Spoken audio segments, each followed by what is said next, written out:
Hare Krishna. So we are very happy to be here in Sri Srivas Bihari's temple in the midst of such wonderful Vaishnavas and Vaishnavis. So please, we need your blessings to be able to say something for my own purification and probably for the benefit of the audience.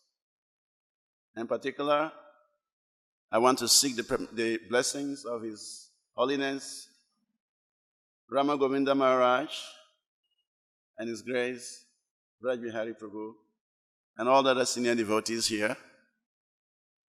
I need your blessings to say a few words. Yesterday, His Holiness gave such a wonderful class, and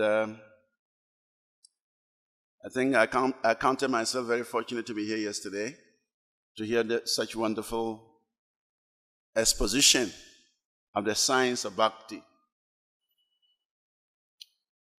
Today we are hearing from Manu. Manu is actually an empowered incarnation of the Lord. There are 6 types of incarnations. One of the incarnations is called Manvantara, which is the incarnation of Manu. The Lord empowers Manu to administer the universe. So, of course, he's a Jivatma. He is not a direct expansion of the Supreme Lord. He's a Jiva who is empowered to administer the universe. In fact, whatever administration that is going on in this universe, it is actually coming from Manu. He is the first administrator of the universe. And he is also a great devotee of the Lord. We can see from this verse that Manu is telling us how we can live in this world peacefully.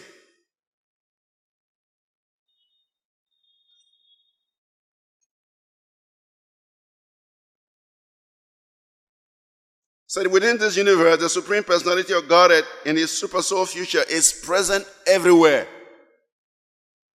So the Lord is present everywhere. Even within the atoms.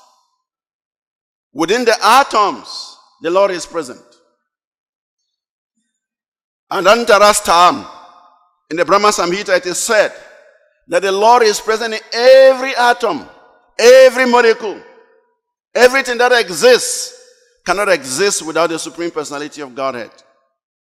Therefore, Manu is telling us that we should accept what is our quota, and we should not infringe upon the properties of others.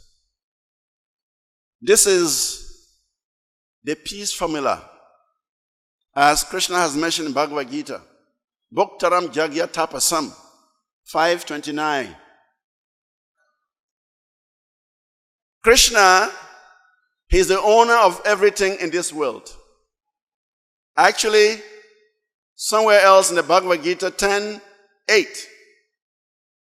Aham sarvasya prabhavo mata sarvam pravartate. Krishna says in Bhagavad Gita that both the spiritual and material worlds, they emanate from Him. They come from Him. So therefore, we are not the owners of this material world. Everything in this material world belongs to the Supreme Personality of Godhead. It comes from Him and goes back to Him. That is the fact. We may claim this and claim that. But how long can we claim what we are claiming? Today, one fool is claiming ownership of some land, of some property. But tomorrow, that fool is gone. Another fool takes over and begins to claim ownership of this and of that, and very soon he's gone. So, the living entity in this material world has lost its intelligence. Why? Because we are now thinking, I am this body, and everything I survey is my property. Therefore, it is said, Yasyatma Budir, Kuna pay 3 datuke. That living entity, that personality, who thinks that this body make up 3 items, which is nothing but a moving dead body. The body is alive simply because there is consciousness, simply because there is Jivatma, simply because the super soul is there. As soon as the Jiva leaves, as soon as the Paramatma leaves, this wonderful body, nobody wants to touch it. This beautiful body, nobody wants to go near it. That person who was very dear, dear husband, dear wife, dear son, dear father, dear mother, nobody wants to touch. So, what is actually important in this body? It is the Atma. It is the super soul. But being bewildered by the material energy, we are thinking, I am this body, I belong to this earth, I belong to human society, and whatever I survey, whatever I can grab, it is my own. So Manu is giving us information here that nothing belongs to anyone. Everything belongs to the Supreme Personality of Godhead. And since we are all children of the Supreme Personality of Godhead, the Supreme Lord gives a portion of his property to everyone. Just like a father will automatically give a portion of his property to his children. That is normal.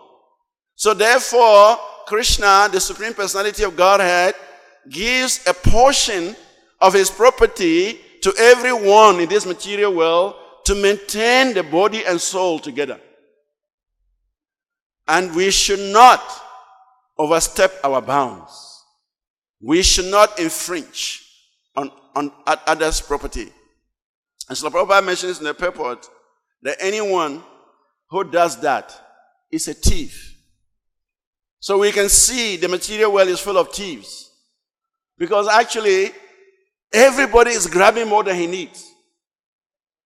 Srila Bhaktisiddhanta Saraswati Goswami Prabhupada says that Krishna has provided enough for everybody's needs. But there is not enough for everybody's greed. There is enough resources in this material world for everybody's need. I listened to one lecture by Srila Prabhupada. He gave the lecture in Los Angeles, and he was saying that in Africa, there are thousands of elephants. Huge, huge elephants. Who is maintaining them? Krishna. There is no one maintaining those elephants, but they are maintained. And Srila Prabhupada said there are many millions of ants that are moving everywhere. Who is maintaining them? Not human beings. It's Krishna. So there are so many birds flying in the air. They eat every day, morning, afternoon, evening. Who is maintaining them? Krishna. So Krishna is maintaining everyone automatically, except the human being. Even though Krishna is maintaining all of us, but we are so greedy that we want to own the whole world.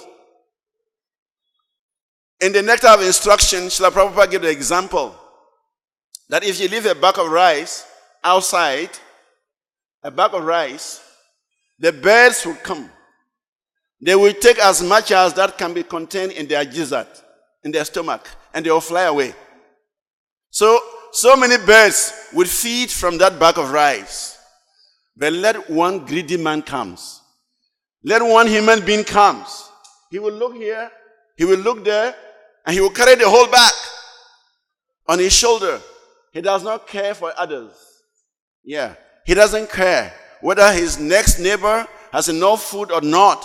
So long as it is within his reach, it is within his control, then he is happy. But actually, Srila Prabhupada says here that we are just a cursed society of thieves. Anayasena maranam, vina danyena jivanam. Anharadita Govinda Charanasya Katam Bhavet. This is a statement from the Chaitanya Bhagavat. That how can you be happy? And how can you die peacefully if you do not surrender unto the Supreme Personality of Godhead? If you do not worship the lotus feet of the Supreme Personality of Godhead? Aradita Govinda Charanasya Katam Bhavet. If you don't worship the Supreme Personality of Godhead, if you don't serve the lotus feet of the Supreme Personality of Godhead, you cannot be happy. So non-devotees, Jai Sisi Rasa Vihari Ladita Vishaka ki Jai Sisi Gaunita ki Jai. So the non-devotees, they do not understand the principle of peaceful life. They think that by grabbing and grabbing and grabbing, that will give them pleasure.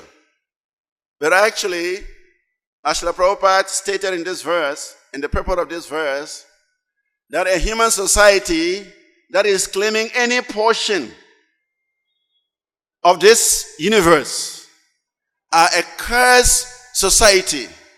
And they will have to suffer again and again and again. So the suffering of humanity is not created by God. It is created by our own greed. And therefore, Srila Prabhupada states in the last part of his purport that in this Krishna consciousness, we receive a lot of money. We receive a lot of resources. But we should not claim ownership of these resources. It should be distributed fairly to the workers, Srila Prabhupada says. And into brackets, he wrote the devotees. So the devotees should be nicely maintained by whatever resources that comes to us. And in this way, we can please the Supreme Personality of Godhead, and we can make our lives very successful. The purpose of life is to go back home, back to Godhead. The purpose of life is not to remain in the material world.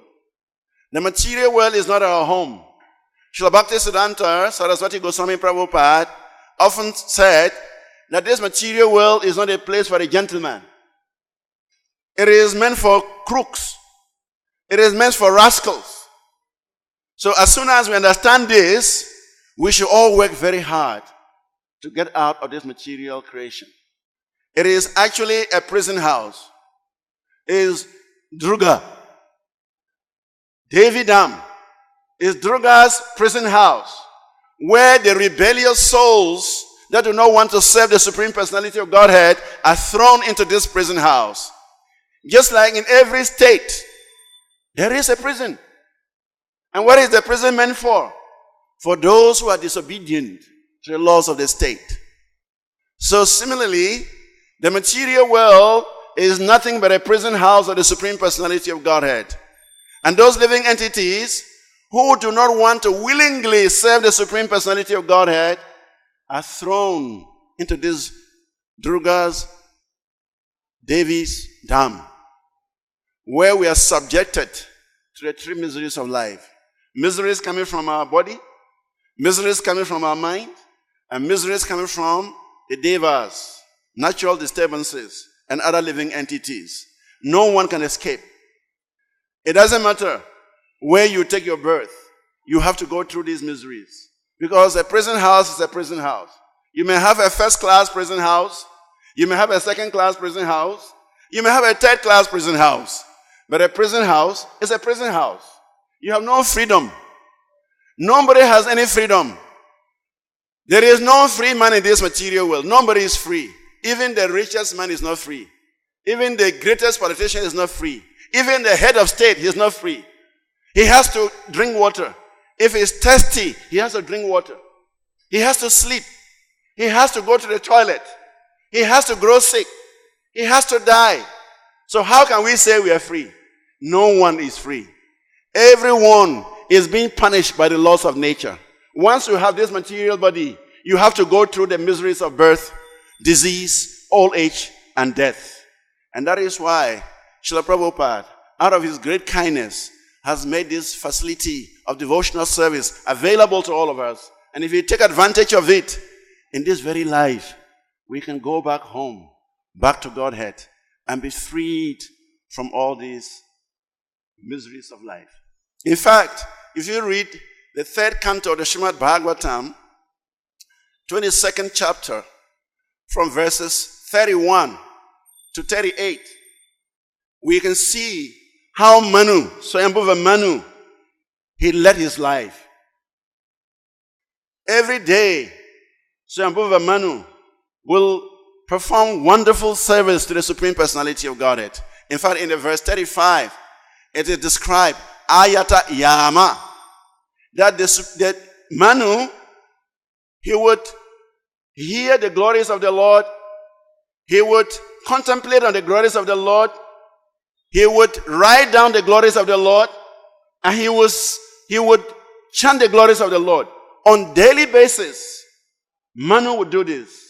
As a result, he was free from the 3 miseries of material existence. And as a result, Manu returned back to the spiritual world. So if we follow the instructions of Manu as is given here, if we follow the instructions of Manu as is given in the Srimad Bhagavatam, if we follow the example of Manu in the 3rd canto of the Srimad Bhagavatam, we can also go back home, back to Godhead in this very lifetime. I think my time is up. I had the class will end at 8:30. So if there are any comments or questions, you're welcome. Otherwise, we should end the class. Hare Krishna.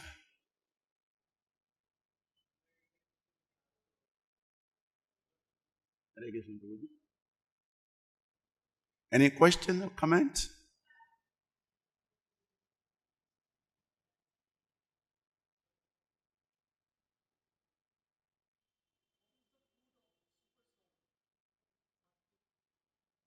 Bhakti. Krishna does not need any food from anybody. Krishna does not need anything from anybody. But Krishna, he loves the affection of his devotees. Bhakti.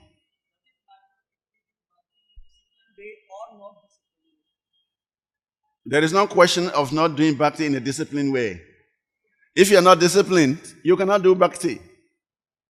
The foundation of bhakti is discipline.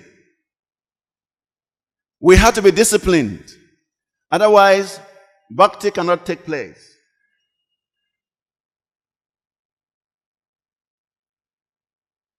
Santa, Shama, Drishya, Shudha. Shanta, one has to be peaceful. Shama, one has to be equipoised. Drishya, one has to develop the vision of seeing the Supreme Lord. Shuddha, one has to be in the mode of goodness. One has to be in the mode of pure goodness.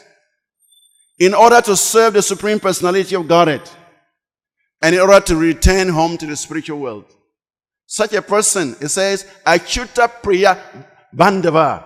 Such a person lives among devotees. He associates with devotees because they discuss the glories of the Supreme Personality of Godhead. So we need discipline. We need purification of the mind. We need control of the senses. Otherwise, it is not possible to perform bhakti.